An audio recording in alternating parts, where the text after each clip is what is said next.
I think a common theory out there is that if you love the traditional Latin Mass, which you've made very clear you love traditional vestments, you love getting back to the basics in a sense where you're like, listen, we need to reclaim certain things that once were, and the modern political educational apparatus that's trying to make me push stories when I'm not even seeing behind the curtain doesn't want that.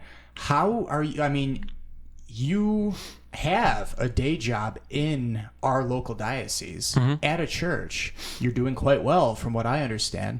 And, you know, your pastor supports you and everything's fine, right? I feel like that goes against the narrative that a lot of people have, where they think that you're either diehard, you know, on board with the traditional aspects of the faith, or you're going to get canceled.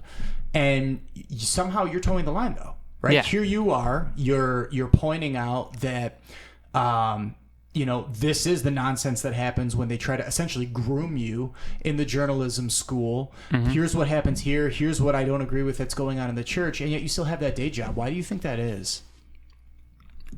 I realize that I can make time to invest in what I really love, while also being with the people who need to go back to it, right?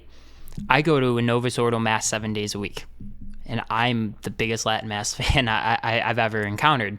But because we're Catholics right now that need to be recatechized, or just catechized to begin with, they're in the suburban Novus Ordo parishes.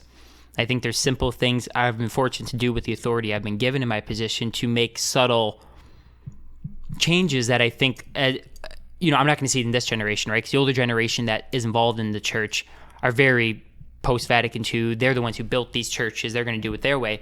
But I think just setting the groundwork for the next generation to come, be like, oh, yeah, they're just going to inherently grow up with them again, like 5-6 generations ago did. 7 generations ago, you inherently grew up, and every Monday night you were walking up to the parish for your St. Anthony novenas and your rosary, right? It was just inherently what you were. You went to Mass on Sundays, and we've gotten away from that. So if you start laying the seed work now in very subtle ways, it's just going to be what people grow into. So I think that's why I enjoy what I do.